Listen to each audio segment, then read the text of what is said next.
Dynamite.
Dynamite.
The Toronto Blue Jays are staying hot, but is there still trouble ahead? We'll talk about that. Plus, answering your fantasy football questions, where to buy high, or where to sell high, where to buy low, and a whole lot more. I'm gonna stop rambling and just get to the show. Couch Potato Diary Live starts right now.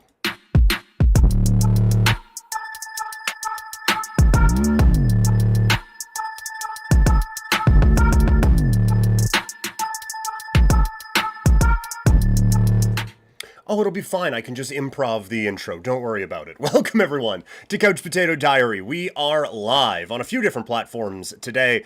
Thanks for hanging out on a Wednesday. As always, we're presented by Sea of Dead. Head over to seaofdead403.ca for the great Calgary swag. We got the hanging in the dome, chilling with Jerome shirts available right now. All the proceeds going to Kids Sport. This was the second most famous Calgary podcast talking about that yesterday.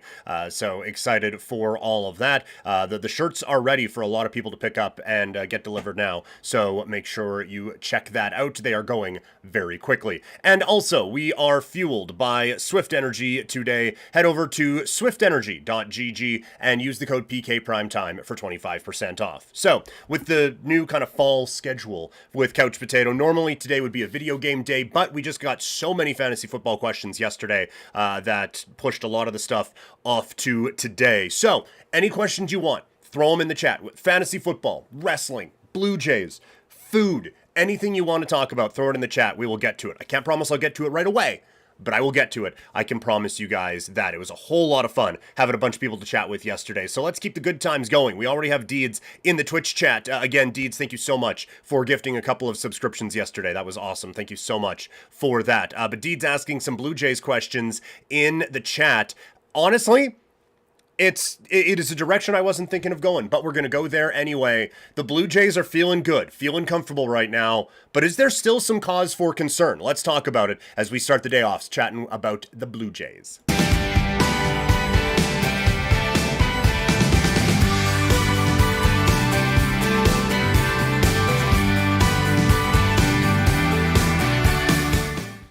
I mean, how do you not feel good with the entrance music that plays on that? The Toronto Blue Jays are coming off of a few wins in a row now. I believe it's 5 wins in a row after a victory over the Tampa Bay Rays last night. And look, it's going well for Toronto at this point. I have really enjoyed watching Blue Jays baseball right now. Toronto's won 6 in a row. Sorry, I think I said 5. It's 6 in a row now for the Blue Jays as they send Kevin Gausman out to the hill today against the Tampa Bay Rays. That one is, by the way, a 5 o'clock start for those of us here in the Mountain Time Zone. It is Kevin Gausman going up against a fellow named Seymour for the Tampa Bay Rays. But so while I'm feeling good, Deeds maybe still a little bit on the trepidatious side of things as Deeds messages or chats in on Twitch. If the Blue Jays drop the next 2 versus the Rays, how do you feel it affects them staying on top of the division with the Yankees about to head into a series with the Orioles? As I'm sure we're all expecting the Yankees to win and possibly sweep that series. And that is fair. The Yankees are still a good team. They showed last night, right? Like, when it gets rolling well for them, despite what Buck Martinez may say, the Blue Jay or the Yankee story are still, that's a good baseball team that they have over there. So this isn't going to just be a cakewalk for the last couple of weeks, but it's what we talked about before. There's now 11 games left in the season for the Blue Jays. If they go 5-6, the Yankees have to go perfect, basically, the rest of the way. The Yankees have to go 10-1 to catch the Blue Jays for first place in the American League East. Like, I was watching the game last night when Lucas hits the home run, and I was like, they're going to do this. That's where I'm at now. Like, throughout this whole time, and I've tried, I know I have at points leaned on the negative, but it has more been leaning on the frustration than the, this team sucks, they're not going to do anything. But I have always been kind of talking about, like, this is awesome, this is fun, and there's a lot of reasons why it's going well for this team, but there's always been something in the back of my head, remembering a few different times where this team, in September, they'd be, hey, they're within striking distance of the Yankees, going into a series with the Yankees, and then they lose 2 out of 3, and the season's basically over. And you would have a great May, June, or July, and hey, team's in it. I remember in 06, vividly remember in 06, pardon the interruption, doing a segment on the Blue Jays when Troy Gloss is hitting home runs all over the place, and they're just playing very good baseball, and PTI saying, look, the Blue Jays are the favorites to win the American League East right now. There have always been times where the Blue Jays have looked like, hey, look at this. The plucky team from Canada is about to find their way into championship form, and away they go. And then it's always kind of fallen off. And so I have admittedly kind of been ready for the, all right, this has been fun. They're a playoff team, but maybe not winning the division. But now with 11 games left, it kind of hit me last night that I was like, odds are they're going to do this. This is a thing that's going to happen now. This is a division leading team with less than 2 weeks to go in baseball's regular season. It is wild to me that the Blue Jays have got to this point. And so again, if the Blue Jays drop the next 2 and the Yankees go on a run, it gets tight. For sure it does. But just again, keep that in mind. If the Blue Jays play 500 baseball the rest of the way, even a touch below 500 baseball the rest of the way, the Yankees basically have to be perfect. And we can compliment New York all we want.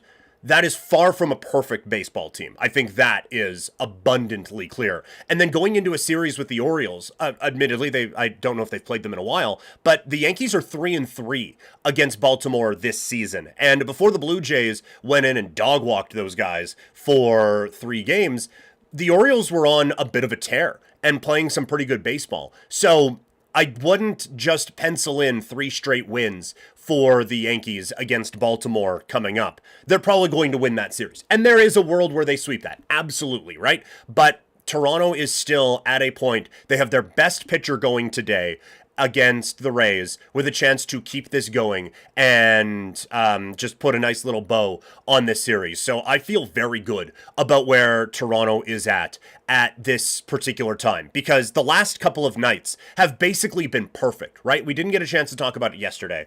Yesavage was fantastic, and so many different things that you love. Obviously, 9 strikeouts in 5 innings. Mwah, chef's kiss.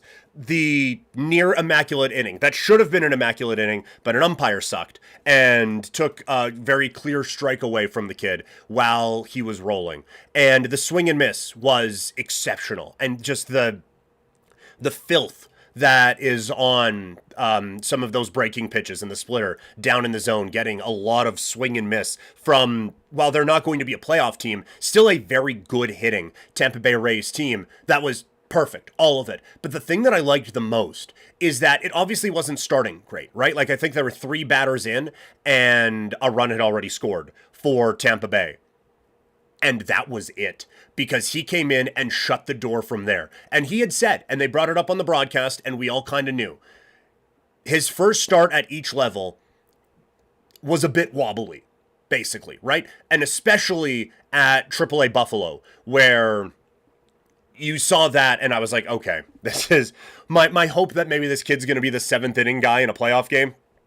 I might need to change that a little bit. And then he adjusts after that. And instead of 1 start and we have to adjust, this was 1 inning and he had to adjust. The fact that he went out there, got hit, recovered, and was damn near unhittable after that was fantastic. It shows a next level mental makeup. Obviously, the physical tools are there. Everything you wanted to see from Yesavage in that game checked every single box. I still don't think I would go so far as to start him in a playoff game, but I do think that it is I think there is no way you can deny that this would be one of the best pitchers on the team to go out into a playoff game. And so I don't think I'm at the point where I am starting him, even though Barrios, man, it goes well until it's not, right? Like, everything is going fine, and then boom, boom, boom, boom, boom, fan reaches over, and all of a sudden it's 4-3.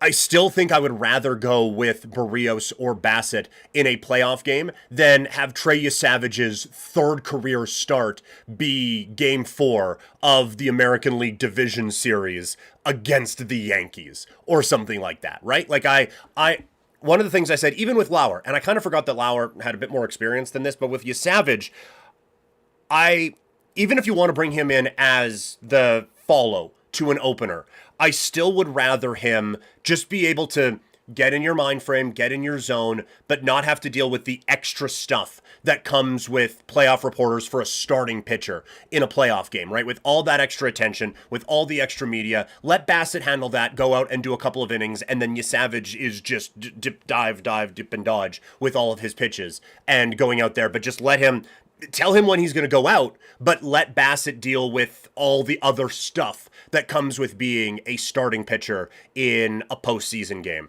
Maybe I'm babying a little bit too much, but I still think, given where the Blue Jays are at right now, I still think Yesavage's most valuable spot for this team is coming out of the bullpen. So I still would have it as Gausman, Bieber, Scherzer, and maybe flip those 2. But Gausman's your Game 1 starter. Gausman, Bieber, Scherzer, and then I still think I go Barrios in a Game 4 start, and I would move Yesavage into a bullpen role. It can be a leverage bullpen role, like bring him in the 7th inning. But again, make sure that it is now they've pitched him out of the bullpen, and I think over the next couple of weeks here, if the Blue Jays could bring him out of the bullpen in the middle of an inning so he gets used to dealing with that sort of a thing, that would be good. But if he could be the 7th inning guy to get to Dominguez, to get to Hoffman, that would be great. And if Varland can kind of figure things out, and it looks like he kind of has, then all of a sudden you're feeling very good about where that bullpen's at, with Fisher back there, Lauer as your lefty. Little, I don't think it's it. I would rather Yesavage than Little, and I get there's a handedness difference there, but I think that is probably the way to go with Trey Yesavage for the Blue Jays. But it wasn't just Yesavage that has been going in over the last little while. It's been everything. And I know I just kind of bagged on Little there for a second. And last night, there is a bit of a speed wobble at the end, but the bullpen is starting to come around a little bit more, right? They had that game against Tampa Bay, the Yesavage start. He came out and was excellent. I think he did a very good job after Yesavage, the bullpen was excellent. They did a good job of coming in and shutting the door in that game. And then against the Rays, there is a little bit less leverage, but Rodriguez looked really good. I feel like Little has been kind of riding that lightning bolt for a while, and now it's starting to fall off a bit. Like he has been kind of fighting it for a little bit, location-wise, and just having to grind through a lot of difficult outings. He's been able to get out of it, but he has kind of been dealing with a little bit of that for a bit. But Fisher was nails the other night, and Dominguez, you know that there can be some inconsistency there, but when he's on, it's great. And Hoffman seems like he's kind of found his secret touch again in the back part of that bullpen. So it feels like the bullpen is starting to come around at a really good time for the Blue Jays. And then defensively, the guys who you needed to step up. You saw Straw make a nice sliding catch out in center field last night. 2 nights ago, Jimenez, there's concerns about what he could be as a shortstop. He makes a diving play at short and gets the out. Barger does feel like the weak link defensively on the infield, makes a diving play to help keep the game close, allowing the Blue Jays to go out and pick up a victory. And then it's the key hits eventually when they needed them in extra innings, with Springer coming up with a hit after catcher's interference. And again, like, just go on down the line. Kirk coming up with hits, Lucas coming up with hits. All these guys continue to come up with key moment after key moment at key time after key time. And it just is all coming together as a complete baseball team right now. And that is with the potential of Bichette and Santander coming back. And we have discussed before, what do you do with Santander when he returns to the lineup? And I think that question gets brought up a little bit more when there's the potential that Bo Bichette could come back, but maybe not so much in a defensive role because of the nature of the knee injury. Maybe he's only a hitter instead of a fielder. And now, does that mean you have both Springer and Santander in the outfield? I still think now, and especially if that's going to be the only way they can use Bo in the postseason is as a designated hitter, I think Santander is probably locked in now as a bench bat moving forward. And honestly, like, thinking about it defensively, if you have Bo as your DH, Barger stays in at third base with Jimenez helping him out with that elite level range that he has. Clement, solid at second base, a magnet there last night. It felt like every time I looked up when the Jays were on defense, it was Ernie Clement having to make a play at second. But that gives you a good infield, and it helps, while Barger made a nice play the other day, helps kind of insulate him a little bit. And then in the outfield, I don't love the idea of Straw having an everyday bat with the Blue Jays, but I do think that if you have Straw and Varsho in the outfield, it's kind of what I talked about before when I wanted the Jays to trade for Luis Robert. Not that Straw is that level of a hitter by any stretch of the imagination, but between Straw and Varsho in the outfield, it allows you to protect Springer a little bit more out in right. And then you have Santander as a bench bat. You have Lucas as a bench bat. You have Schneider as a bench bat. You have some options that you can go to off of the bench. So that might be the way that you're able to kind of piece it all together and make all the pieces fit for the Toronto Blue Jays. A couple more here from the chat, from Deeds. Deeds saying, leave it to me to throw a wrench in PK's program schedule. And as a correction, it's a 4-game set with the Orioles. It's not I doubt the Jays, but the Yankees face the Orioles, then the White Sox. It's the ease of the Yankee schedule that worries me. The Jays face the Royals and the Red Sox. And that is fair. That's lopsided. 100% it is. I still think the Orioles have enough FU in them that they're not going to make it a cakewalk for the Yankees. The Yankees might outscore the White Sox by 30 in that series. Like they will probably beat them up. But again, Toronto has stepped up against good teams all season long. So the Royals gave them a bit of an issue at a time where the Blue Jays kind of felt like they were maybe starting to fall off a touch.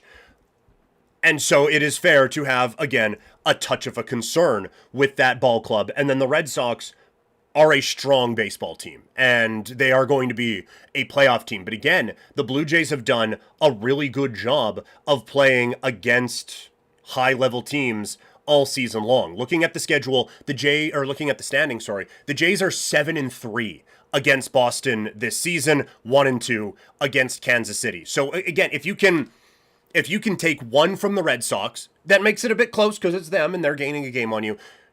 In a stretch of 6 games, take one from the Red Sox, take 2 from the Royals, you've gone 3-3.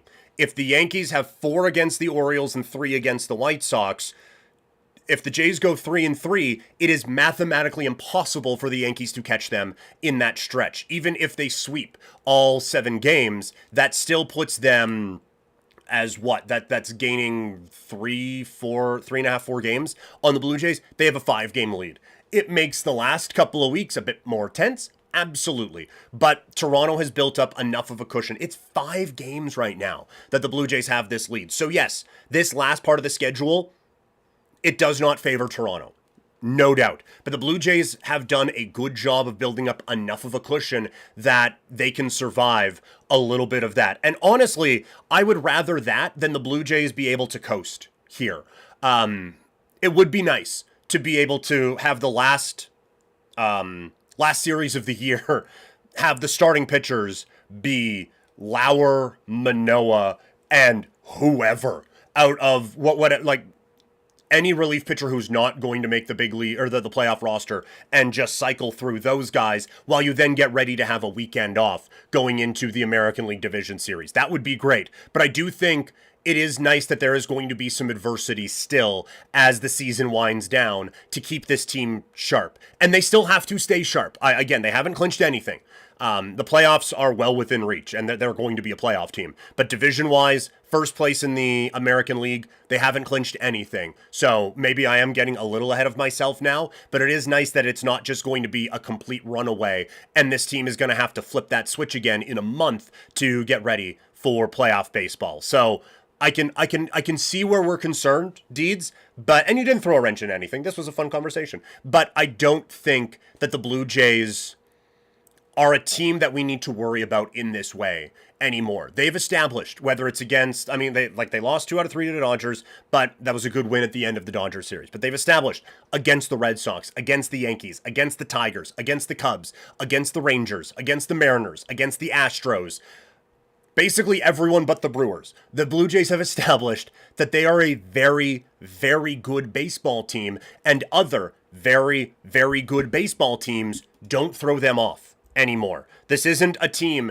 that got fat and happy beating up on the lesser thans of Major League Baseball. This was a team that was able to go out and beat good teams and get this record. The Blue Jays are 43-35 in games against teams above 500. There is not another team in baseball that has more than 40 wins against teams over 500 right now. So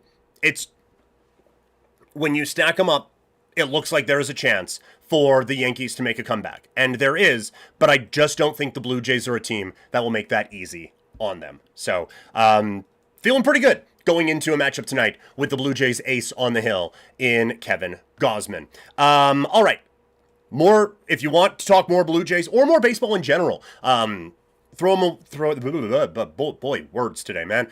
Fire him into the chat, and whatever you want to talk about, I'm happy to chat as we go along on this live stream here. Again, was hoping today would be a video game day, but we got too much fun sports talk to do, so gonna keep rolling with that.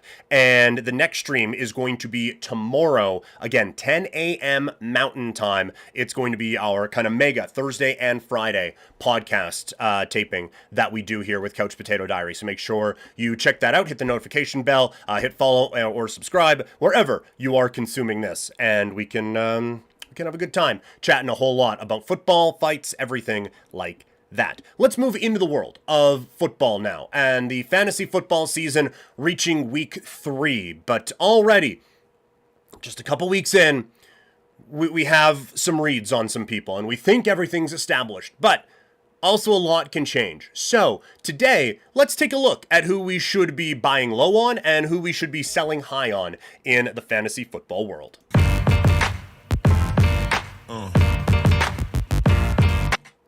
It is always a tricky conversation, but it's always the easiest advice, right? Like in golf, just keep your head down. Go. In baseball, keep your eye on the ball. Do that. In fantasy football, hey, you know what you want to do? Come in. A little close, a little close. You want to buy low, and you want to sell high. Nailed it. Done. So, easier said than done, though. But today, going to try to help us out in this way and figure out who we can buy low on, who we can sell high on in the world of fantasy football. Let's begin with the quarterback position. This first one, it feels weird that this is a buy low candidate, but given what we had in the chat yesterday, I feel like there is an opportunity maybe to be able to buy low on Patrick Mahomes. And this is me being just stubborn as all hell about what I think this Kansas City offense can be. But I still think that there is another level that this offense can get to when Xavier Worthy is healthy, when Rashee Rice is back from suspension, and he has still a few more games to go on that. But I still think that some of the struggles that are happening right now with this Kansas City offense are more to do with some of the weapons that aren't available to Patrick Mahomes at this particular time. But you watch him play, and I just feel like this is a guy who is playing at a very high level and just does not have enough help around him. So if you have a Mahomes owner in your fantasy league who is feeling like, man, you know what? Mahomes is washed. Like, he's 0-2. Team's not great. I don't know what I was thinking getting this guy. Need to get out of it. I think there's an opportunity there. The next buy low candidate at quarterback, I believe, is Jalen Hurts. I do think that the Eagles are going to have to throw the ball at some point to win some of these games. And I think that there is a real perception of Jalen Hurts as just, again, talk about trucks and trailers. He's just a trailer. He's not going out. He's just a product of the offense. He's not really doing a whole lot. Can't throw the ball, not getting all these points, whatever. And I feel like there is a lot more with Hurts. Like, it just watching him, this is an eye test one. Watching him out on the field, it seems like, again, the processing is at an elite level. The decision making is at an elite level, and the athletic gifts are at an elite level. And obviously with that was an immense work ethic. And so with him, a guy who can bench press a Volvo and is squatting buildings, I don't think a guy who works that hard is going to accept that his downfield passing game is subpar. That just doesn't seem like it's in his DNA. And when you look at how these first couple of games have played out, where they take on a Dallas team that hasn't been able to stop the run for a couple of years now, and obviously was significantly shorthanded defensively by their own doing because they traded Micah Parsons away. But that is not a team that's going to make you throw the ball all around the yard. And then against Kansas City, they were still able to control the game on the ground and run away with a victory over the Chiefs. There are going to be matchups where they're going to have to pass. There are going to be matchups where Hurts is going to have to step up and have these big days. And I think a lot of those are coming for him. And again, even if the passing yards don't come, he is their goal line option in the run game. And he is their main option on third down. when it's 3rd and 6 and the defense backs off and they're covering guys, it is Hurts stepping up and running. So the opportunities in the run game are going to be there for Hurts as well. And I think the perception is that this is just kind of a second tier, even below that, quarterback. And if you can get Hurts at a discounted rate right now, absolutely, 100% do that. Our next buy low at wide receiver plays into this same thing. It's A.J. Brown. We had a lot of chats here yesterday about people who were getting offers to acquire A.J. Brown, and the offers that were being put out there were very low. So I feel like there are a lot of very, very frustrated A.J. Brown owners at this particular time. And so because of that, I do think there's an opportunity to take advantage. The guy is one of the most talented receivers in the NFL. And again, the Eagles just haven't had to throw a whole lot to win a couple of these games. They're going to be passing the ball more. A.J. Brown is going to be a squeaky wheel that gets the ball more as the season goes on. So I think that this is a great opportunity to buy low on one of the most talented receivers in the NFL. The next buy low candidate also falls into the most talented receivers in the NFL category. It is Brian Thomas Jr., someone who showed last year has incredible gifts. And I get there is a bit of a concern because that offense added Travis Hunter, and they have a couple of guys in the run game that they kind of like a little bit. And maybe we don't love the quarterback. All of that together feels like we could be concerned about Brian Thomas Jr. a little bit. Except, this is still, talent-wise, a very good football player. And you look at it right now, he is 12th among wide receivers in targets, 51st among receivers in fantasy points.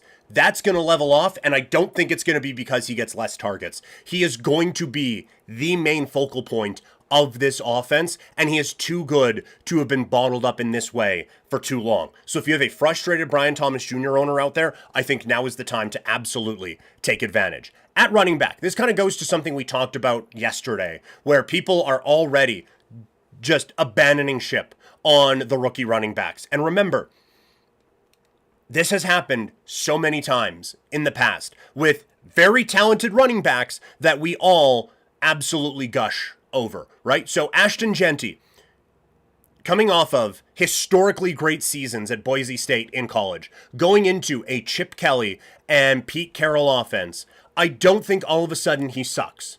I think that this is a player that is still learning the NFL game, that his coaching staff is still learning how to use him, and is going to be fine. He is just too good to be out of the Raider game plan for a significant amount of time. So I think you absolutely have a buy low opportunity, because there were a lot of chats yesterday about people frustrated with Ashton Genty, and because he was a very high pick, and now we were also saying don't take this guy in the first round, but if you can acquire him at a 3rd or 4th round level, then I think you have to do it. And the same with Omarion Hampton, who is coming in as a 3rd round pick, I believe, for most fantasy drafts, maybe higher than that. But again, the one concern there is that there are more weapons, but they were gushing about Omarion Hampton all training camp and drafting him and all of that. This is a really good offense with the Chargers, and he is going to get his. He needs to improve in some of the subtle things that we don't pay attention to as much, like blitz pickup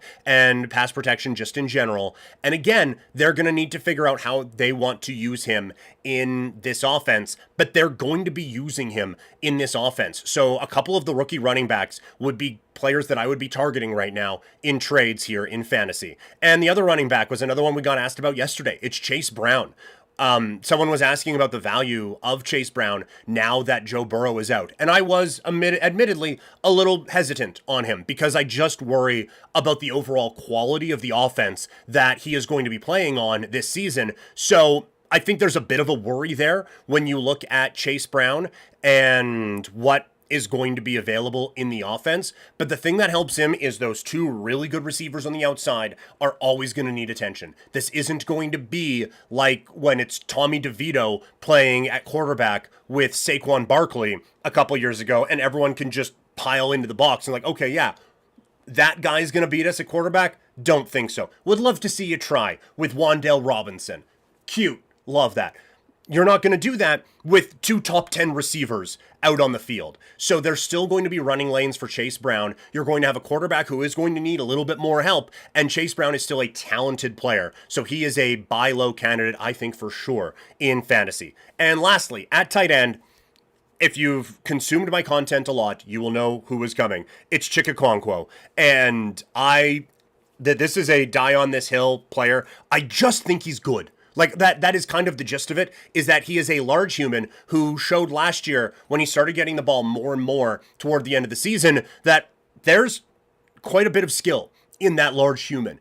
And the tight end often becomes the safety blanket for a rookie quarterback. And Cam Ward is out there and he's running around and he's doing all these things. But as he matures this season, as he gets more comfortable in this offense, he's going to be more comfortable just getting the ball out quickly to his big tight end.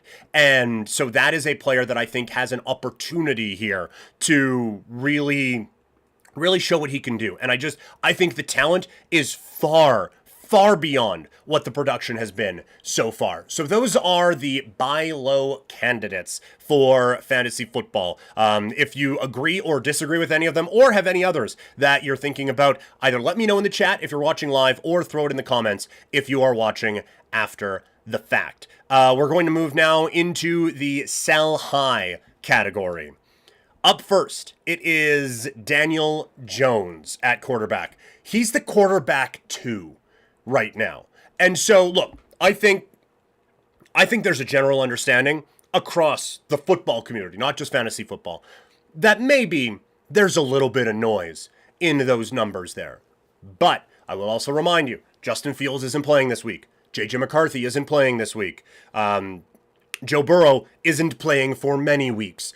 Jaden Daniels still has that pesky little Q beside his name and isn't practicing today. There are some teams who are very worried about what is happening at their quarterback position right now. And I'm going to assume that most people who have Daniel Jones on their roster don't exclusively have Daniel Jones on their roster. They have another quarterback, and Daniel Jones was what the hell, at the end of it. If you can get starting quarterback value in a trade for Daniel Jones, I would run, not walk, to get that. I do think that this offense is improved. And I do think that we are seeing that there are some good options on this team that are going to help Daniel Jones be a pretty good quarterback the rest of the way. But if you already have a quarterback on your team that you feel good about, and you are in a position where there are a lot of quarterback desperate teams out there, then I think this is a good time to take advantage of that beauty of a stock in Daniel Jones that you have right now. Our sell high at wide receiver is Deebo Samuel, and this pains me. He's one of, I did this when we had Fantasy Football Weekly on Sportsnet 960 out here in Calgary for a few years when I was hosting on that. I would always have that's my dude. That's my dude right there. Deebo's my dude, right? Like, he is a guy, if I'm playing Madden, I'm trying to get him. And if I just want to watch a football player on Sunday, he is toward the top of my list. But he's wide receiver 8 right now. And he has some obvious injury problems, right? Like, he is not, to steal the car racing term, my guy doesn't go out there to conserve fuel, all right? He is looking out, he's running out there looking for people to run over. And Washington is getting him the ball quite a bit. I do worry about there being a breakdown at some point because that has happened before. And also, I do worry about other parts of this offense starting to come together a little bit more, and McLaurin becoming more involved, Krosky Merritt becoming more involved, Chris Rodriguez becoming a little bit more involved in the offense. And so I think some of that high-level volume, that Deebo Samuel has been able to acquire is going to get chipped away at as the season goes on. So I think there's an opportunity to sell high on a guy who has a name that is producing at a high level right now. The sell high at running back is J.K. Dobbins. I have kind of found for a lot of these, whether it is the waiver wire, the dumpster darlings, or whatever, running back's been kind of pesky this year because there hasn't been that, oh my God, this guy's owned in 2% of leagues and he's out there just crushing it. But there also hasn't been that, oh wow, this guy is, I guess we have the rookies. But everyone's kind of, for the most part, filling the role that they should be filling anyway. So this was a little bit tricky to put together, but J.K. Dobbins is the one for me at running back right now. He's running back 11, and I do think that he loses some of the volume in Denver as the season goes on. Like I said, he's obviously slowed down because of injuries, but it looks like he has slowed down another half step this year. And with a team that was very excited about drafting RJ Harvey in the most recent draft, I feel like that is, again, talking about rookies becoming more involved as the year goes on, I think that is going to be a rookie that gets more involved as this season goes on. So if you can find a running back desperate team right now, say the Aaron Jones owner, then J.K. Dobbins is certainly a player that I think you can just like, hey, look, running back 11. He's depending on what league we're in. This is an RB1. Just take him. Just go. You know what? Just go.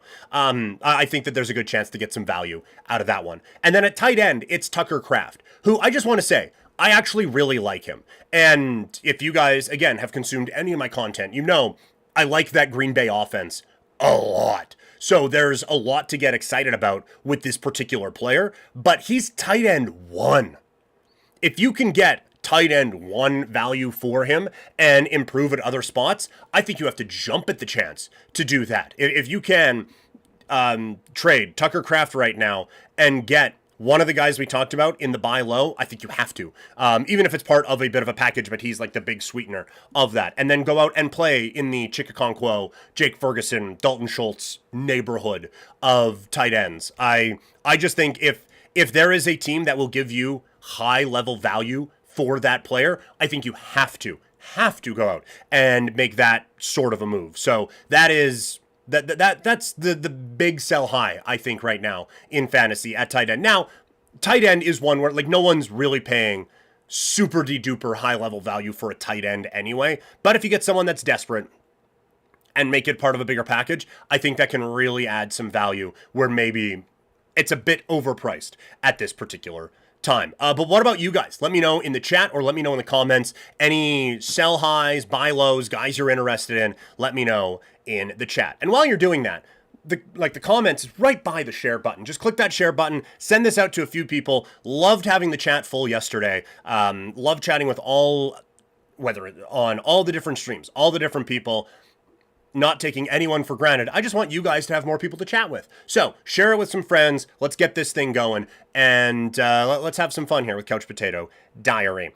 Want to move now into the rest of the NFL conversation. Last week, we did the Overreaction Check-In. But again, not just going to do this once.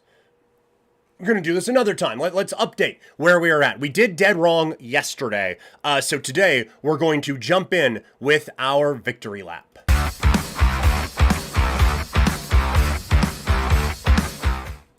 In the sports talk world, we come up with opinions and now takes on basically everything. And there are times where just throw a take out into the takeaverse and it just kind of hangs out there. I don't like doing that. I like to see how we did on some of these. So today, we're going to look at how these takes are sitting after a couple of weeks. And so, like I said, yesterday, I was dead wrong. And just to recap, I was dead wrong. Chargers don't have enough talent. Panthers can't can take a step forward, sorry. Giants offense can take a step forward with Russell Wilson. Cardinals to win the NFC West. Broncos stepping up.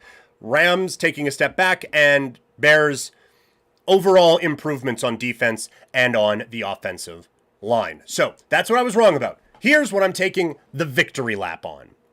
Up first, it is the Philadelphia Eagles, looking like a high-level football team. This one was easy, but through 2 weeks, they look like one of the best teams in the National Football League. There's been no Super Bowl hangover. There's been no fall-off because this, that, or the other thing. This is an elite championship-caliber football team. My next victory lap. The New England Patriots are not contenders. There was an absurd amount of buzz around this team coming out of the NFL draft, where they draft the tackle. Will Campbell's like, I would die for my quarterback. And everyone's like, enough. That's all I needed to see. And they got Stephon Diggs, weapons for a quarterback, offensive line for a young quarterback, boxes checked all over the place. Except with a young offensive lineman comes young offensive lineman mistakes. And we saw that against the Raiders. And with Stephon Diggs, that is a great number one option 7 years ago. But now, it's not. Right? Like, he was the number 2 pass catching option on an offense that struggled. Not because of him, because of offensive line issues, but still, he was the number 2 option on a mediocre offense. He's not all of a sudden going to become a number 1 option on a title contender. So I'm feeling pretty good about pumping the brakes on any New England Patriots hype that was coming our way. Next one. The Tampa Bay Buccaneers are still the team to beat in the NFC South. I feel very good about this after a couple weeks. Baker Mayfield's got that dog in him. Igbuka looks like a dude again, and they're doing all of this without Wirfs and without Godwin. You add another weapon for Baker to throw to and some more time for Baker to throw to those guys with, and this offense is going to keep taking step forward. And there were people who were concerned because of another offensive coordinator change for Baker Mayfield, but the guy is free and clear of that at this point. So I think that this is a legitimate team in the NFC and certainly in the NFC South. Up next, a couple of ones here. Dolphins suck. Saints suck. Not the most dramatic victory laps to take. We're not doing donuts on the infield or anything like that, but this is, we got this one. The Dolphins are bad. I was a little bit worried that maybe Tua would take another step forward or Michael McDaniel would find the brilliance that he had from a couple of seasons ago. He hasn't. I still think he's a really good coach. I just think the quarterback there is a problem. Now, I am willing to accept that there's a Tua problem in Miami. The thing that I didn't, picture was how much of an issue this defense was going to be. So I think there are some concerns there bigger than what we thought. And with the Saints, I'll admit they've hung in a couple of games here better than I thought they were going to at home, but there's just not enough talent on this roster to get anything out of there. So I'm feeling pretty good about that one. Next victory lap. The Cincinnati Bengals will regress. And now it feels like a little bit of grave dancing because Joe Burrow is going to be out for 3 months. But that was genuinely one of the reasons why I had said that this Bengals team was going to regress. We were banking on a historically good offensive season with a terrible offensive line happening for the second year in a row. And one of the things that maybe comes with that is the potential that injuries are going to be a problem. And it has hit. Now, this offensive line has not been good enough to protect this quarterback, and they have been able to dance through the raindrops in a few seasons, but this is 3 of 6 years now that Burrow is missing significant time with an injury, and they did not do enough to address any of the problems they had in the offseason. Next one, Packers will take a step forward. Now, again, I had the Packers as a title contender before Micah Parsons was acquired, but now everything looks great. And I guess if I wanted to have a bit more of a hotter take, it was that they were going to take a step forward specifically because of how good I think the offense can be. And that has played out through the first couple of weeks. So the Packers recognizing that they are a legit title contender, I feel good about where that take is at right now. Next one, Texans offensive line is a real problem. And it is. It's been bad. It has been very, very, very bad this season and has cost them 2 games so far, which is tough because they've played 2. They have a high-level quarterback back there in C.J. Stroud. I truly believe that. And they have a high-level wide receiver to throw to in Nico Collins. And they have and I'm not stuttering when I say this. I do a lot, but I'm not stuttering here. They have a championship-level defense. If they could get that offensive line figured out, then this is going to be a championship level team. But the offensive line is getting in their way. That's how you get tinnitus on YouTube. Fantastic name. Asking a fantasy football question. I will get to the fantasy football question here in just a second. Just going to finish up talking about what I was right about, and then we'll get to the fantasy football question here in just a second. But we're continuing on with the victory lap here on Couch Potato Diary. And by the way, if you want to follow me on social media, I am at Primetime Klein on Twitter, Instagram, TikTok, Threads, Blue Sky, and all of it. So back to other things that I was right about. This one, not the hottest take. Bills and Ravens are both insane. I feel good. Feel good about that. There was no pushback against it. It was just those are very good football teams. And I Nailed it. So we're 3 for 3 in pegging teams that are very good. Last couple here. Looking at teams that maybe they've improved, maybe they haven't. I was skeptical of where the Jags would be, and I feel like I can take the victory lap now that this is not a team that, oh wow, Cohen and Trevor Lawrence, he's going to get to the level we thought he was going to. This isn't that team. So I feel pretty good about that. And the Raiders as well. There were people picking them as kind of a sleeper playoff team toward the end of the offseason. I have worries about the secondary, and that showed up on Monday night against the Chargers. So I'm taking a victory lap, and this one pains me because I'm a Raider fan, but I do think that they are going to be I think they're going to be a good team, but not a significantly improved team going forward. So that's the victory lap that I am taking right now. We will pause in the overreaction watch check-in thing that we are doing to answer another fantasy football question.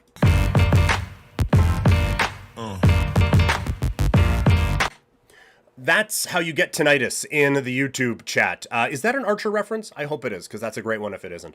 Or is this just a channel that tells you how you get tinnitus? Either way, in the chat on YouTube asking, should I trade A.J. Brown and BTJ for Odunze, Keenan Allen, and Mike Evans? I wouldn't. I'm assuming you are the A.J. Brown, BTJ side of it. The part of that trade that makes me feel like it could be worth it is the Rome Odunze side. I think that kid is, like, there was not enough talk about him last season because other guys from his draft year stepped up with Neighbors. And there was a lot of buzz around Harrison Jr. as well. But Odunze, I still think could come out of that draft class as the best receiver in that class. And I know what I am saying, considering what we saw from Malik Neighbors. But I think he can be that good. But I did a thing before, I don't know if you were watching Tinnitus, about buy low candidates. And I do think that A.J. Brown and BTJ are potential buy lows. I think more good days are coming for those guys. And so, yes, Odunze would be very, very good to get. I wouldn't be surprised if we finish the season and Odunze is behind those two guys in the overall fantasy football points. Keenan Allen, I think his workload is going to get less and less as the season goes on, and as guys like Quentin Johnston step into this offense more, as Omarion Hampton gets more comfortable in the offense. I feel like the Allen volume is going to back off a little bit as the year goes on. And Mike Evans is a stud, but you could be worried about some injuries or whatever there. So I would probably not. A.J. Brown for Keenan and JMO.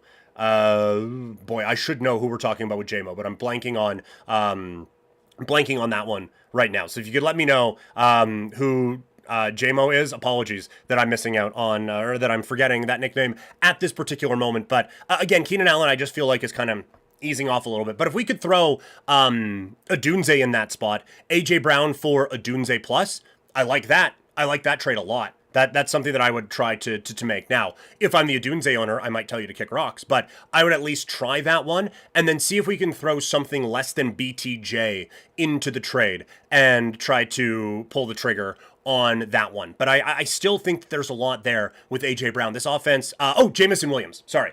Thank you for letting me know that. Man, yes, look, I like Jamison Williams a lot. So you're close to getting my attention with that. If we could throw Odunze in there, A.J. Brown for Odunze and Williams, I would feel good about that. I know I just said that Brown is a buy low candidate, but Williams, that offense showed that they're still going to be able to have some big games, and he has a playmaking ability that those big games are going to be there. And Odunze, I think, is going to have a very safe floor as the season goes on, and I think he's going to have a real upside. So if we could pull that off, A.J. Brown for Odunze and Jamison Williams, I'm feeling good. I'm feeling good about where this is going, and that gives us some time to let BTJ let the production catch up to the volume that he is receiving right now in the target game, or in targets in this game. So I feel like if we could pull that off and throw a lesser piece than BTJ in there, I would like that quite a bit more.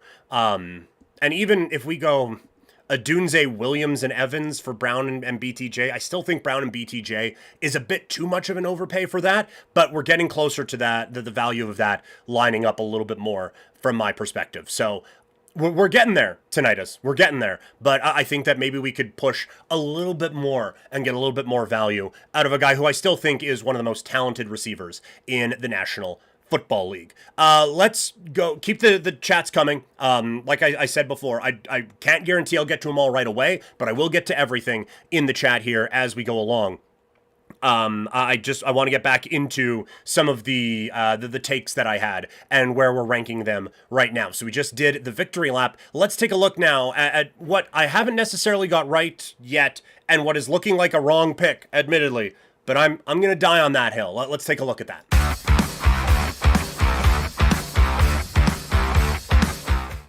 Continuing on, I can be a bit stubborn at times, especially when it comes to football. So these are the takes that I'm just going to die on this hill. And we're not messing with it. Not messing with it. I'm sticking with it. And the first is the Kansas City Chiefs being a high-level offense that takes a step forward.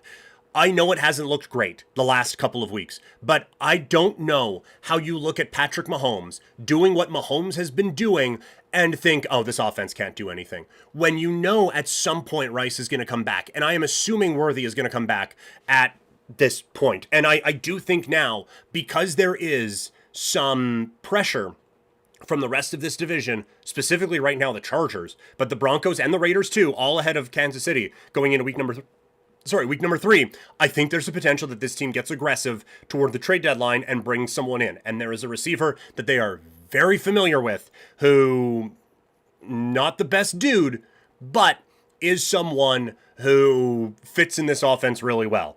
And I think we know who we're talking about, the guy from the Miami Dolphins. So I feel like there are enough ways that this offense still improves that there is going to be a big-time step up for this offense. I feel like Rashee Rice is a number 1 receiver in this league. And if Xavier Worthy can get healthy, he is a number 2. And Hollywood Brown is a pretty solid number 3. All of a sudden, everything slots in much more effectively and gives Mahomes much more to work with his Superman cape that he is rolling around there with right now. So I'm going to die on the hill that the Chiefs are going to be a good team. Next one that I'm dying on the hill on, the Vikings as a real threat in the NFC. Not just the NFC North, but in the NFC. And so the reasons for this are admittedly a little hampered with the injury issue with J.J. McCarthy and the potential of him missing a couple of weeks with Carson Wentz coming in at quarterback. But I saw enough on the first Monday night of the season to feel good about where J.J. McCarthy can be. And even in a loss against Atlanta, there was still enough good moments that I think a very good coach like Kevin O'Connell and a really good offense with Jefferson, that they can build on this and they can progress it. That I think it's a solid offensive line. They had some trouble against Atlanta. I think it's a solid offensive line. Aaron Jones being out sucks, but Mason is a solid running back behind him, and they're going to be getting Addison back. I think they have built enough of a safety net around a rookie quarterback that they are going to be able to be a solid football team this year, and still think they have a championship roster around a rookie quarterback. And if he can get them close to that, then I still feel good about this take. I am still dying on the hill that the Detroit Lions are going to take a step back. I know it looked really good against the Chicago Bears last week, but I think this is a team that can take a step back and still beat the hell out of the Chicago Bears. I think where they were at, both of those things can be true. I don't think Chicago, while I thought that the defense would be improved, that was one of the dead wrongs, I do think that Chicago's defense wasn't set up to take advantage of the issues on the offensive line that the Detroit Lions have. But they have another game coming up against the Green Bay Packers, and Minnesota's defense is going to be able to take advantage of some of those issues as well. And yes, they put up a ton of points, so the offensive coordinator knows what he is doing, and Jared Goff can still be good. They still have weapons, and this is still a good team. But I just don't think they are going to be the real championship threat that a lot of people thought they were going to be a season ago. The next hill that I'm going to die on, again, if you've consumed a lot of my content, you'll know where I'm going. Steelers, Jets, all of it. I still am going to die on the hill that I would rather Justin Fields than Aaron Rodgers. I'm still going to die on the hill that Aaron Rodgers with Mike Tomlin and that team is a bad mix. And I'm still going to die on the hill that the New York Jets have a good roster around their quarterback. So I'm staying stubborn in all of that. And now we're getting into victory lap territory after how that offense looked for Pittsburgh in week number 2 against the Seattle Seahawks, but we are also getting into dead wrong category with the Jets being 0-2, and now Tyrod Taylor is the quarterback. So these ones are pretty cuspy for dying on this hill. Next hill that I'm going to die on is that the Commanders are going to take a step back. I think this defense is going to get exposed more often than not. And I think how good they looked in week 1 was more who they were playing in week 1 and not how they were playing. And yes, Deebo Samuel has been great, but they already have an injury issue to Austin Eckler and a couple of young running backs coming in. Deebo Samuel, I feel like at some point there's going to be a bit of a nick that is going to slow this guy down. And Terry McLaurin, we have a lot of evidence that shows guys who do the hold out or hold in training camp, they don't really get to that high level throughout the season. And the main thing that was the big focus for me last year was that this team was absurdly good on fourth down. If you even cut that back down to just good and not historically great, then they lose a few of those games and thus take the step back. So I'm still going to die on that hill. And this last one is the Cowboys aren't very good. I know that they won a wild game. And admittedly, Dak has looked a lot better than I was expecting him to. But this offensive line isn't great. And Pickens had a good overtime and kind of fourth quarter, but he has had 2 good quarters out of 9 so far this NFL season. So I'm not going to say that this has been transformative for this team. And then defensively, they can't rush the passer at all. And they can't stop the run. So I don't know where any improvement is really coming from for the Cowboys. Again, it was a nice win on Sunday afternoon, but it wasn't okay, that's it. I'll admit I was wrong on this team. It wasn't that. So that is another hill that I am going to die on this upcoming season. By the way, if you want to make sure you're not missing anything from Couch Potato Diary, if you're watching on YouTube, hit that notification bell and make sure you know when we are going live. We go live at least 3 times a week on YouTube and at least 4 times a week over on Twitch as well. So thank you guys so much for hanging out today. We got one more run to go in the Overreaction Check-In. Let's go now to The Jury is Still Out. And the first one is the Indianapolis Colts. I kind of thought, all right, it's cute. Quarterback's upgraded. That's great. Fantastic. This still isn't a very good team. But Anarumo has done a pretty good job with that defense, and we are seeing that there are legitimate high-end weapons on offense. And so this could be a team that takes a step forward. Everyone is remembering and bringing it up, so I will as well. This looks very Saints from last year, right? Where the Saints didn't punt for 2 weeks and put up 40 points on the Cowboys. And oh my gosh, the Saints have it figured out. They got a well-coached defense. They got Derek Carr and Olave and enough weapons, and they can do everything with it. And then they were bad for the rest of the season. I think that's still more what I think will happen with the Colts. Although we did say in the 2-0 teams to miss the playoffs, they got a great schedule the rest of the way. So jury's still out. I don't think they're that good. But I think they are well coached enough on defense with a couple of good players. Like we said, Latu is going to be a breakout player. I still think that. And they have good players on offense that they can take advantage of a subpar schedule. So that's why I'm a little like, I don't think they're great. But I don't think they're bad, and the schedule is really easy. So that's why the jury is still out on that one. Jury is out on the Seattle Seahawks. I have major concerns about what this offense can look like with JSN as the only pass-catching weapon that you really are afraid of at this point, all due respect to Cooper Kupp. You have an offensive line that is terrible and a quarterback that has been bad in situations like this before.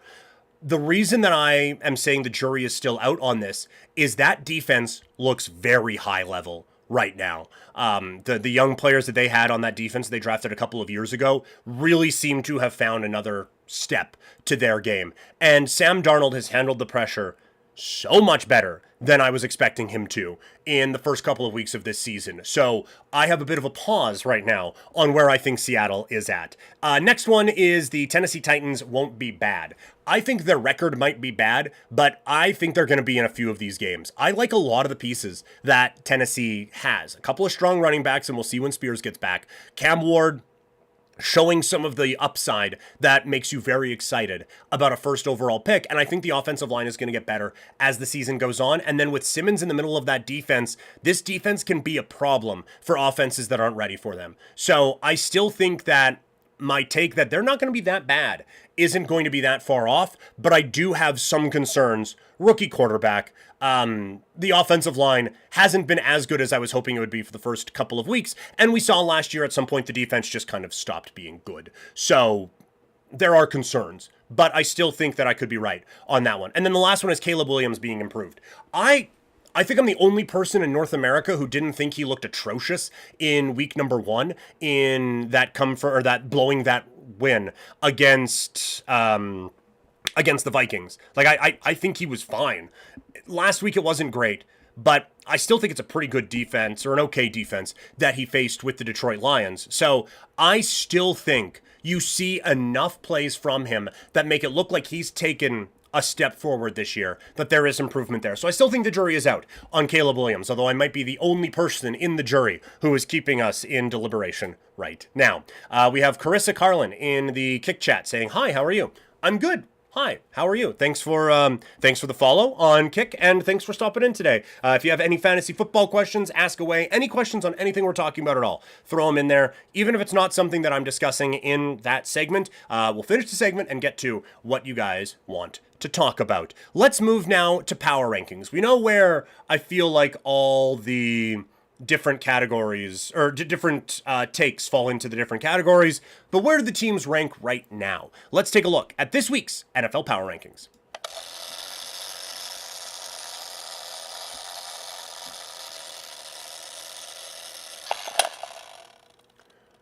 We have 2 data points to work with now in our NFL Power Rankings, and already saw quite a few changes coming out of week number 1 coming out of week number 2, in our Power Rankings. So let's go through them now, shall we? But first, Carissa Carlin in the Kick Chat.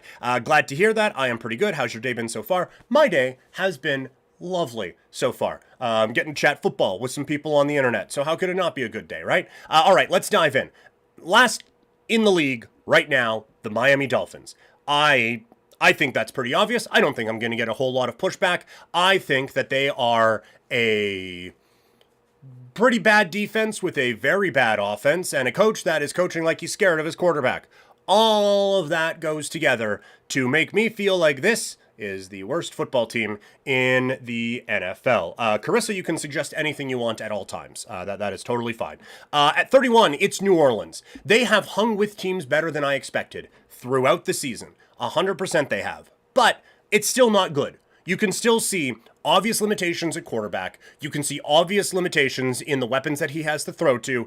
And a defense that I think has some talent on it is just beat up and is out on the field a whole lot and also isn't that great. So they've tried really, really hard, but they are number 31 right now in the power rankings. At number 30, it's the Carolina Panthers.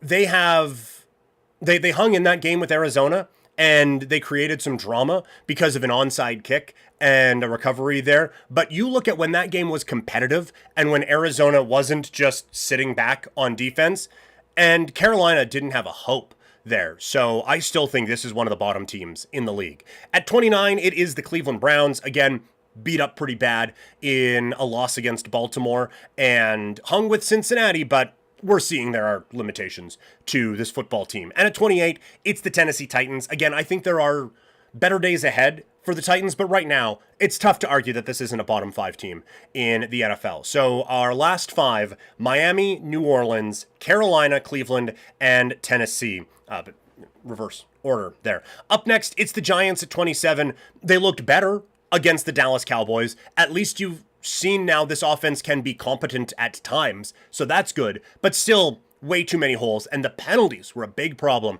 and I think a big concern for a coach that is looking to keep his job. At 26, it's Arizona.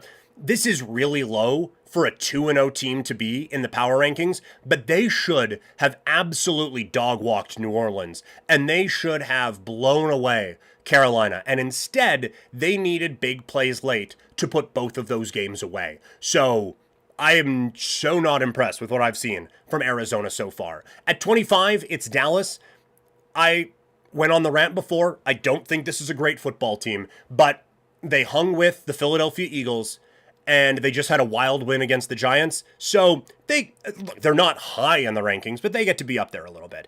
At 24, it's Jacksonville. At 23, it's Cincinnati. There's a little bit of projecting in there. Cincinnati, again, 2-0, but with the injuries they had. And again, a start against the Browns and the Jags, they should have looked better than they did pre-Burrow injury, at least. And for Jacksonville, okay, you beat Carolina, they're behind you in the power rankings, and you lost to Cincinnati, who was without their starting quarterback for most of that game. That's a bad loss. So that's why they are as low as they are. At 22, it's the Jets. At 21, the New England Patriots. And 20, it's the Vegas Raiders. The Raiders come back down to earth after a loss on Monday Night Football. I still have worries about the secondary and what they're going to be able to do in terms of pass coverage there. So I think that they're going to get exposed as the weeks go on. New England, it's a good win, but again, it's against the team that we have last in the league. So I can't really get too excited about what they're doing right now. And the Jets, while I am high on this team, I cannot ignore the fact that it's 0-2 with a blowout loss in there and your starting quarterback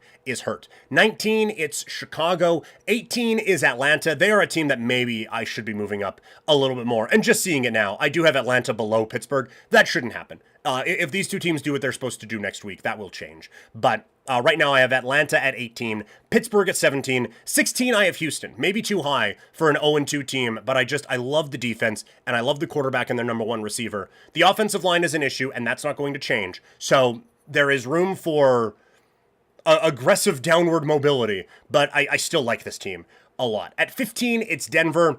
Just enough questions around them that I'm not able to put them any higher. At 14, Minnesota. Again, I like a lot of the pieces, but injury at quarterback and a tough loss on Sunday night, yeah, I just can't get there all the way with Minnesota right now. At 13, it's Indianapolis. Look, you have two wins like the ones they had. I have to buy into it at least a little bit, so they're up there. At 12, it's Seattle. Sam Darnold looked good with a lot of pressure in his face, and that defense, I think, is going to be a real problem as the year goes on. At 11, it is the San Francisco 49ers. You basically get to be close to the top 10 if you win a football game with Mac Jones. That's just how these rankings work. So they're at 11. Into our top 10 now. At number 10 is the LA Rams. They're off to a good start this season, and it was a little bit close against Tennessee until it wasn't, but the only concern around this football team is the health of the quarterback, and through 2 weeks, he looks healthy, so you got to keep rolling with them in the top 10. At 9, it's the Lions. I still think it's a flawed football team, but you cannot argue with the results that they put up on Sunday, and their one loss so far is against one of the most complete teams in the league, it looks like. So I think they're going to take a step back, but I mean, they were toward number 1 all season long last year, so this is a step back for them. At 8, it's Kansas City. I understand I have an 0-2 team in the top 10, but the defense is still extremely high level, and the quarterback is still insane. So there's that. At 7, Washington. I have worries about this team long term, but I still think you have to have them as high. Like, I can't get them below some of the teams that are right below them right now. At 6, it's Tampa Bay. Couple very good wins, loving the quarterback, and I just think they're going to get healthier and they're going to get better as the season goes on. At 5, the LA Chargers. I'm bought in. I think this team has recognized the strength they have in the quarterback. They have a bunch of weapons now that he can throw to, and they're coaching the hell out of a really good defense in LA. It's just so many things to get excited about. At 4, the Green Bay Packers. Feels like they should be higher than number 4 based on the roster, how good I think they are, and the quality of wins that they have to start the season. But I think the top 3 are a tier to themselves. And so we will get to them here in just a second. But first, a reminder, if you miss any of the live stream or just want to bring Couch Potato Diary with you wherever you go, it is available in podcast form on Spotify or on Apple Podcast. Just search Couch Potato Diary. At number 3, it is the Baltimore Ravens. A dominant win in week number 2 to respond to a heartbreaking loss in week number 1. It is all systems go for the Ravens. At 2, the defending Super Bowl champions with a win in a Super Bowl rematch over the Kansas City Chiefs. They look as good as advertised so far and are basically locked into the top 3 this season, barring catastrophic injury. But number 1, you win a game like that in week 1, and you come back with a 30-point win basically in week number 2, you got to stay number 1 in the power rankings. It's the Buffalo Bills. They have probably the best quarterback in the league right now in Josh Allen.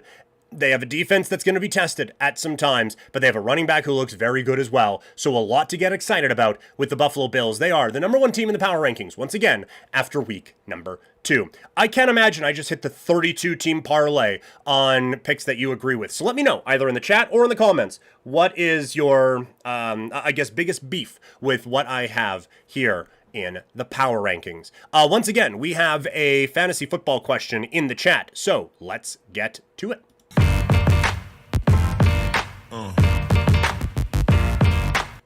All right, Evan Gettleman in the YouTube chat. Mark Andrews or Dalton Kincaid, or pick up Chig or Jonnu.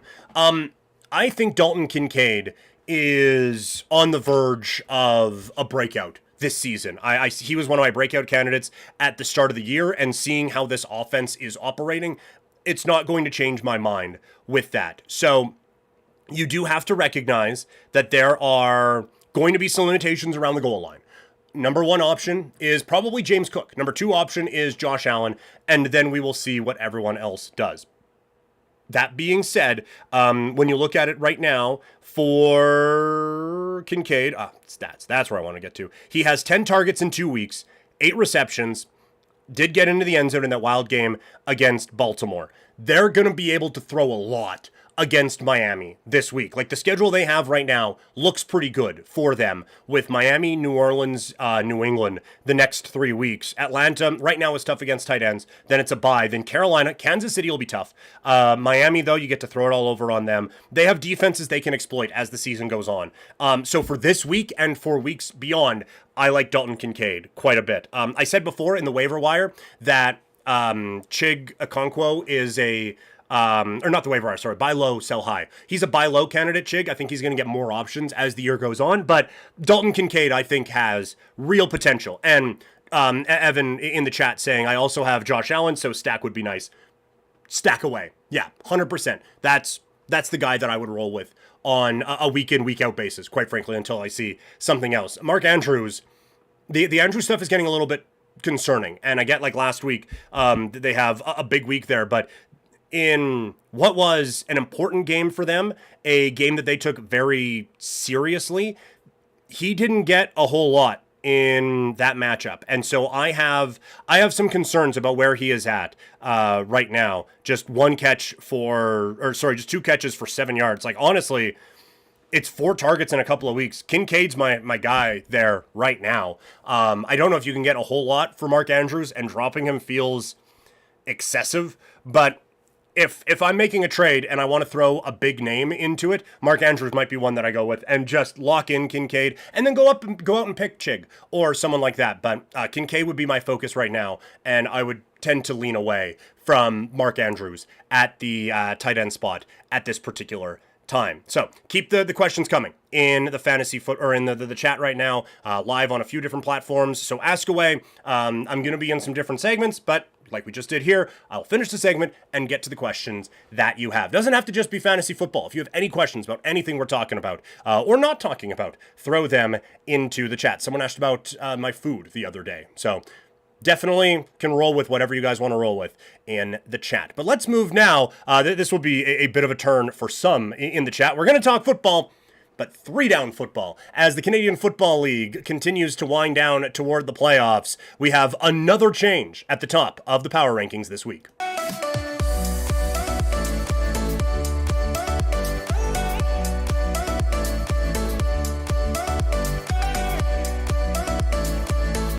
if nothing else, the music's enough to keep sticking around for CFL Power Rankings. But it's another week in the CFL. It gets started on Friday. Let's get rolling with your Power Rankings. And for people who are here for fantasy football or NFL, you're going to be very impressed because every team's a top 10 team in the CFL. We start at 9, and the Ottawa Red Blacks again find themselves in the basement. They have had, the injuries have really, really limited this team. When you see how close the standings are and the injury problems they have had at quarterback with Brown, Crum has come in and saved them on a couple of occasions and then not on some others. It's just falling too far back for me, and so I have to put them here at 9. At 8, it's Edmonton. I do think that Edmonton is coming around, and they are going to continue to play better football and continue to play better football, but that's a really tough loss against Toronto on the weekend. That puts them now back in the West playoff race and also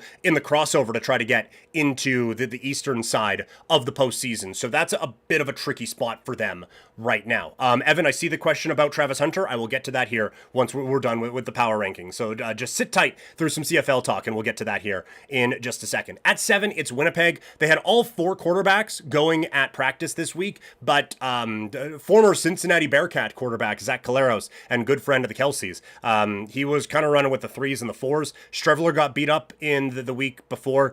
It's a limited offense with anyone but Zach Collaros in there. And even when he is there, the offensive line has not proven they are good enough to handle some of the pass rushes in the Canadian Football League. And so I think there are problems ahead for Winnipeg. So they're at number 7. At 6, it's Montreal.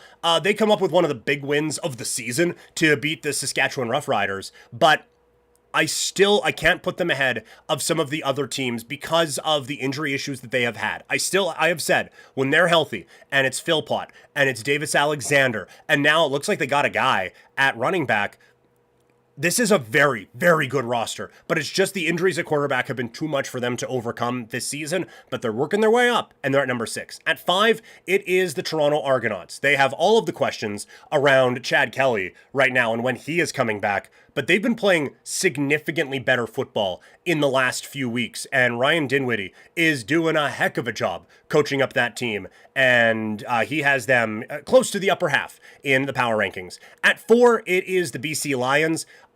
When you have a quarterback as talented as Nathan Rourke in there at QB, you have to stay this high in the rankings. And every time I think they're about to fall off, they come up with a big win. And every time I'm thinking they're about to really step up, they come up with a big loss. So that's why they are right in the murky middle in the CFL power rankings. Our top 3, at number 3, it's the Hamilton Tiger Cats with Bo Levi Mitchell at the helm, getting a big win against Winnipeg last week.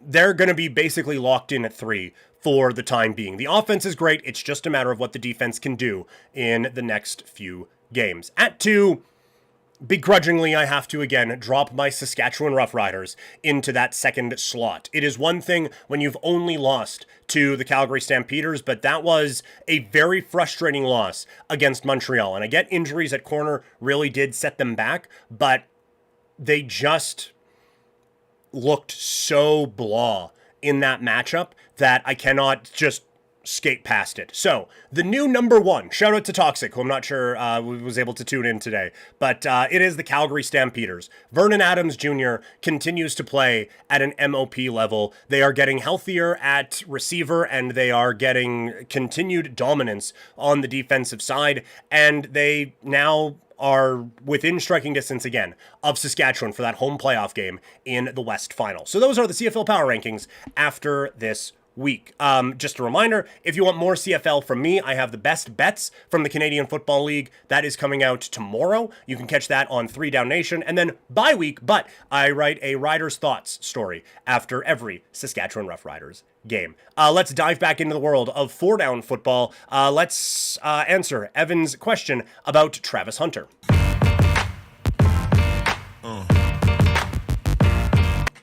I don't know if any player was more hyped during the college football season last year than Travis Hunter. And I think there was a lot of lofty expectations through a couple of weeks for him. And so for him to have the production that he's had, it is fair that Evan has asked the question, how do you feel about Travis Hunter? He's been very disappointing so far. So let's take a look. The game log, I mean, maybe I'm looking at a bad league for this. Oh, this is a PPR one. So in PPR, he's been okay with 6 receptions and 3 receptions. But I think we are seeing something that it hasn't really popped up for a couple of years, but it was something that very much frustrated me a while ago with guys like Percy Harvin and players like that, dudes who were kind of gadgety type guys in college, fit the bill of a kick returner very well. And the main thing was, oh, just get the ball in their hands in space and see what they can do. And yes, like Travis Hunter can be that guy. But you know who you can say that? Just give them the ball in space and see what they can do about?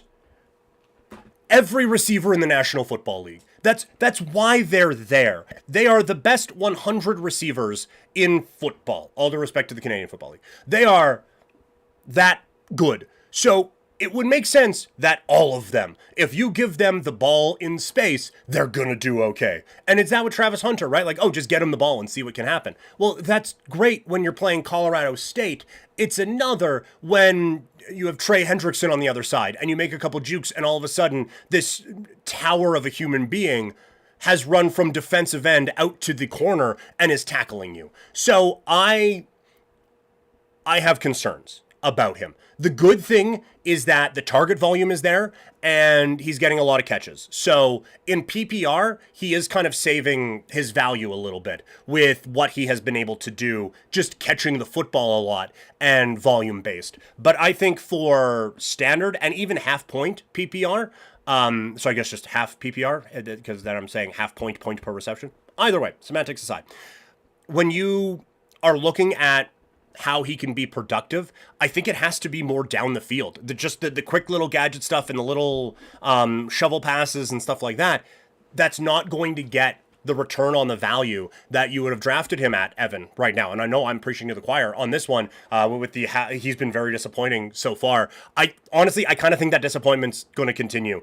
It does seem, and now I was preaching patience when it came to some of the rookie running backs before, because teams need to figure out how they fit in, where they can use them, and everything like that. So I think there could be better days ahead for Travis Hunter, but it does seem like right now, because they are using him on both sides of the football, it is a very basic route concept for him at this point, and it's just get him the ball there and do your stuff and we will see. But you still have to pay attention to him, but let's mix around with it a little bit. I guess obviously the next step would be if you can do those sorts of things down in the red zone, get some touchdown opportunities and try to get a few things out of that. But I am concerned about Travis Hunter, that he's just kind of be a gadget guy for the upcoming season, and all of a sudden he's more Turpin than he is Lamb, if that makes sense. Kind of referencing the Dallas Cowboys a little bit. So I have concerns about where he is at 100%.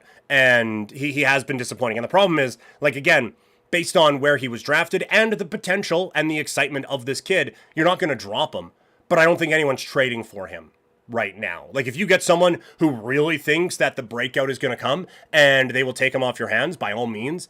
If throwing him into a trade, again, kind of like we talked about with Mark Andrews, just ups the name value of it a little bit and just makes the trade look better for someone, then maybe you could do that. But I think right now you're kind of just stuck holding on to him and hoping you can guess when the big days come, and hoping that he gets a bigger role when bye weeks start to filter in and you kind of have to start using him a little bit more. But right now he's a wait and see. And if that's on your bench, fine. And if you just want out of it, I wouldn't drop him, but I can understand wanting to throw him into a trade right now. So that's where I am at on Travis Hunter. Again, keep all the sports questions coming, the football questions coming. We're going to dive into the world of professional wrestling. I understand that's not everyone's jam, but if you have any football questions or any other questions about anything, throw them in the chat, and we can pivot once we wrap up the wrestling conversation. But we will move on to the world of professional wrestling now. The WWE is pushing toward WrestlePalooza,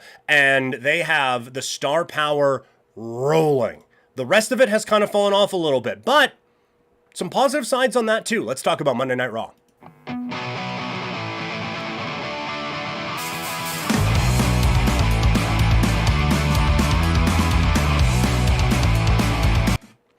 Yeah, that's right. For the people who were here for football, the Lucha Mask and the AAA Championship and the Sumo, I guess. We don't talk a lot sumo here, but that not just for decoration. We talk some wrestling around these parts as well. Monday Night Raw, the go-home show for WrestlePalooza, went down in Springfield, Massachusetts. Not a high-level place by any stretch of the imagination, but a place near and dear to the heart of John Cena, who comes out and cuts his promo getting ready for Saturday against Brock Lesnar. And I have said, I hate that this Brock Lesnar thing is a thing from a moral standpoint when you see him in the how many times he comes up in the case against Vince McMahon and everything there. It feels gross. And then just from a wrestling standpoint, I have loved the matches that Cena has been in since getting back on the good guy side as a babyface around SummerSlam.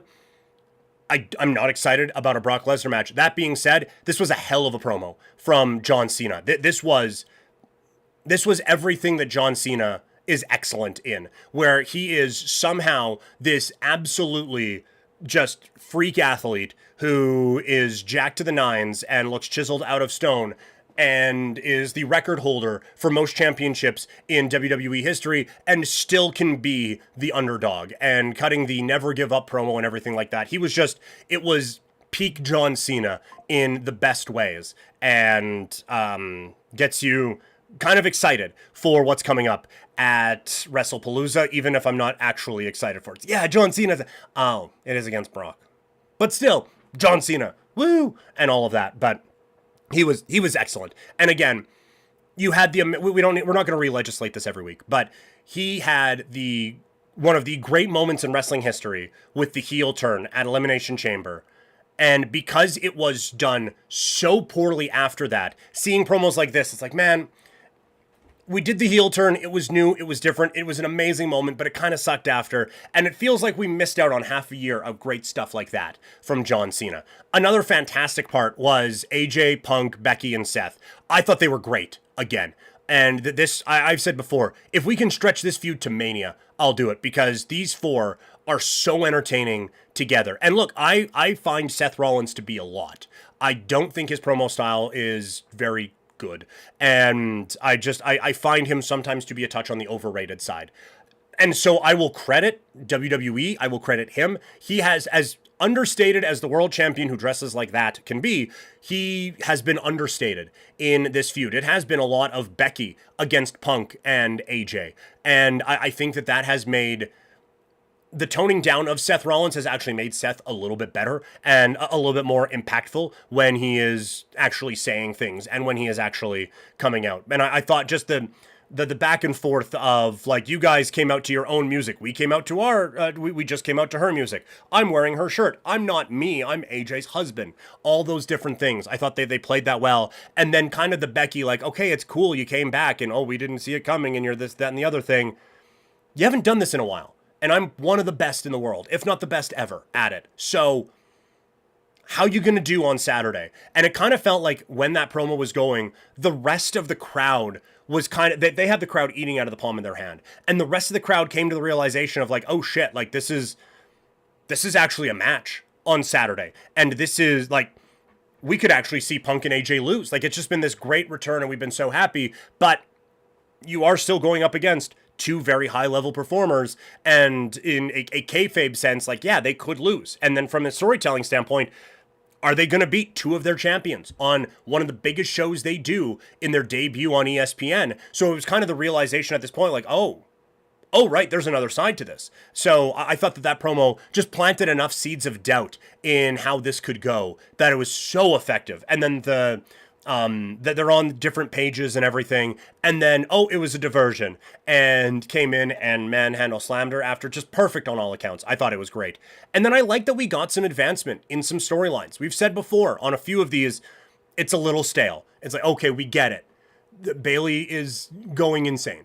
And we get it. El Grande Americano he's not actually a luchador from 50 years ago. He's actually Ludwig Kaiser. And he's got a thing in his mask and look at that. But I do think that, well, it was again an interference finish. I do believe that having the other Grandes Americanos around, I do think that helps out in kind of furthering this along a little bit and having them be like a bigger part of the match, I think made a whole lot of sense and kind of progressed it a little bit. So we're getting at least a little bit of progression in that. And then in the Lyra Bailey one, Bailey comes out, crowd goes nuts, she does the hugger thing, and then it's the idiot thing in the back. It's not just the vignettes. We are now bringing it into the live action stuff. I thought it was excellent. I thought they did a really good job with that. And again, some progression in that story this week. I thought Stephanie Vaquera against Kairi Sane, I thought they set it up perfectly with Asuka saying you're going to wrestle her. And I thought the match was fun. This Asuka-Io feud is looking great. It's obviously going to culminate with something in the title match on Saturday, but this has been wildly entertaining, and I am so here for a bit of a branch off from that feud for those two going forward. So I like this a lot. The one thing, talking about advancement, we need some with Penta now. Good match with Kofi, really good match with Kofi. You get the springboard Mexican Destroyer at the end and all of that, but it can't just be, oh, some matches every week, and now there's a beatdown in the back. So it looks like we're getting to that progression, but I think we need to get there quicker. And I think a lot of people are assuming that part of that is going to be Rey Fenix coming in now, as he is without a dance partner with Andrade, asking for him being granted his release. Although I do think Andrade would have fit into this storyline very well as well. But I think getting the Lucha Bros back together is going to help out the tag team division on Raw that is stale again. And it's going to help out Penta, who, like, he has this present. He's never going to actually be stale, but it's feeling very mid right now, and nothing with that human should ever feel mid. But overall, I think this was a very good show. I think they built up everything they needed to for WrestlePalooza very effectively, and one of the critiques we've had has been around the mid-card, and I do like that there was at least some progression with some of those things as well. And that's not even bringing up, like, the Jimmy and Jay stuff. That's getting fascinating, I think, because I wouldn't have thought with all the yeets and all the merch and everything like that with Jimmy with Jay, that they would have turned him heel. And it kind of feels like that's where they're going. So a lot of intrigue around Monday Night Raw right now, and that wasn't the case even a couple of weeks ago. So a lot of excitement ahead for WrestlePalooza. Again, if you are watching this as a wrestling fan, we do the live streams, but I understand we've been going for almost 2 hours now and just getting into the wrestling. The rest of the sports talk, not for everyone. So if you just want the wrestling, there is a podcast from Couch Potato Diary called Living Room Lariat. It is where all the wrestling content lives. We still put wrestling up on the podcast, on the main one, Couch Potato. But if you just want the wrestling, it is just going to live on Living Room Lariat and some bonus stuff you don't get on the regular podcast. One more to go on our venture here. Also, hola to Casfell in the Kick Chat. Thank you so much for popping in. AEW is hoping to go all out this weekend, but first, they're hoping to give us a September 17th to remember. Let's preview AEW Dynamite coming up tonight.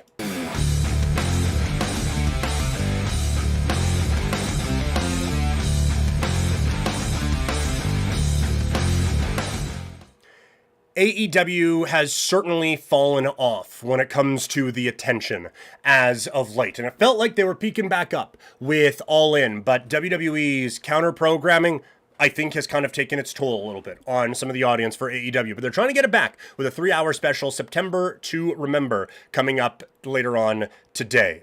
Brawley, 619 in the chat, asking a fantasy football question, then, oops, I may have missed the fantasy football segment. We have done some fantasy football already, but if you just hang out with me during the wrestling talk, we'll put a bow on this with some more fantasy football, and we'll ask answer the question there. If you could, I'm assuming ENT is ETN, or if I'm wrong on that, but either way, clarify who we're talking about with ENT, and I will answer that once the wrestling part here is done. But on to the wrestling. This card actually looks insane coming up here on Wednesday, and it's one of the things we talked about, and one of the things that kind of triggered for me when looking at AEW and the issues they have. Again, going back to the Eric Bischoff, better than, less than, different than.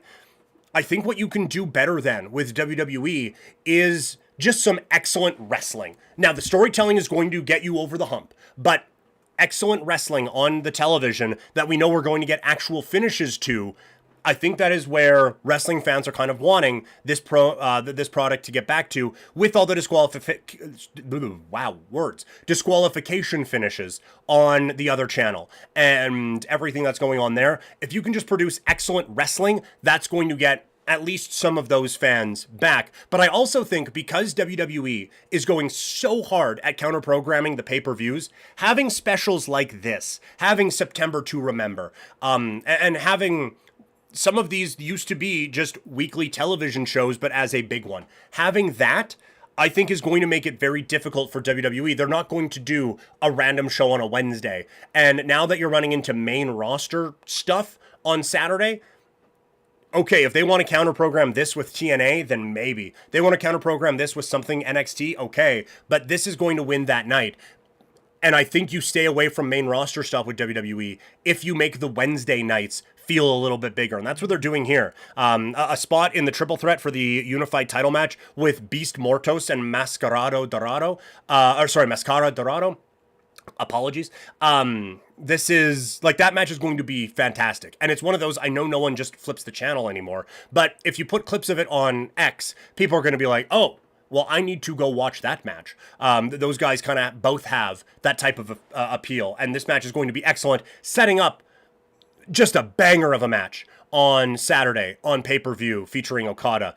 Queen Aminata and Tekla, this has been a very good feud so far, and I think that this could have kind of culmination feel to it and start to build up a little bit more with a Jamie Hayter. So this is one that I am really, really excited for. And then a couple good tag team matches getting us ready for the Wild Ladder match that's coming up on Saturday with Hechicero and Josh Alexander against Top Flight. Like, that's just going to be, again, high quality, high flying wrestling. And then on that note as well, Jet Speed against Kip Sabian and Killswitch. So we're going to get some of the stars doing the face-to-face with Cope and Christian, the former Edge and Christian, against FTR and Moxley and Darby Allin ahead of their coffin match and everything like that. Like, this is, I think they're going to need a couple really big segments to get some of that attention back on them. And it can't just be big segments in, oh, wow, look at all this blood and everything like that. Like, it needs to be quality, well-done stuff. But I think that this is a very well-put-together show to try to get some of that buzz back going into All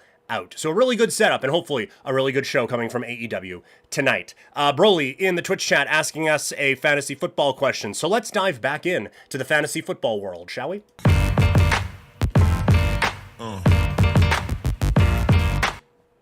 All right, Broly _619 on Twitch asking Javonte Williams or ETN in a, non-PPR and a flex spot here this week. Javonte for the Dallas Cowboys is taking on the Chicago Bears, and ETN with Jacksonville is, I don't know why I scrolled to Sunday night. That's not going to be the Sunday night game. Jacksonville, why can I not see this? Taking on the Houston Texans. So I like Javonte in this spot. I think Javonte has been showing a little bit of what we thought he could be pre-injury a couple of years ago. And with Dallas, they are actually using him quite a bit. He has turned into kind of the feature back there. You don't love that some of the goal line looks are going to Miles Sanders, but he has shown he can be very productive in the run game. And while I think the Bears defense is better than they've shown in the last couple of weeks, it's not like they have been this absolute barn burner of a defense so far, and they haven't been able to shut things down. So they have a very good chance here to set Javonte up in a good spot. I think you're going to get the volume that he always gets, and I think you're going to get the productivity that he's been getting over the last couple weeks. So he'd be my pick there, because ETN, again, the volume is there. Tootin has been involved, but not as much in the offense. It has kind of been ETN's backfield again, but I really like this Houston Texans defense, and it's going to be a real test for Jacksonville, because so far it's just been the Bengals and the Panthers. So I don't think that you are getting a real sense of what this offense is because of the lack of quality in the opposition that they have faced so far. I think this is a real defense that they're going to be playing on Sunday. And so because of that, I think I might just sit this one out in the ETN space and let Javonte and everything that's been going on in Dallas start to take over and allow what could be another shootout with the Cowboys guide you to fantasy greatness all the way through. So, Broly, hopefully that answers your question. And I would go with Javante there over ATN. That's going to do it for the stream today. Again, another couple hours hanging out with you guys. We are going to be back on Thursday. So that is tomorrow for another stream. 10 a.m. Mountain Time is what we're going to aim for. And that one is going to be the Thursday and Friday podcast stream. So there's going to be a lot on there. We're going to preview every football game in the NFL, every game in the CFL as well. Some more fantasy football talk as we go on. We're going to get back into the NHL previews, going to start the NBA preview. So a lot coming up on that show, plus some boxing and wrestling talk, a whole lot coming up on the stream. It's probably going to be a long one. So make sure you get that Swift Energy in you. Head over to swiftenergy.gg. Some great flavors and some good fuel to give you some energy to get through some epic sportsing that we have coming up this weekend. Broly, Packers defense or Falcons defense? No wrong answers on that. And we're going to talk more about all these things tomorrow as well. But Falcons defense was, rest of the season. Packers defense. Packers defense rest of the season. I would go with that there. For this upcoming week, it's a good matchup for Atlanta, though, against Carolina. But either way, thank you to you, Broly, and everyone else who was hanging out in the chat today. I'll be back tomorrow. Have a great rest of your day, everybody.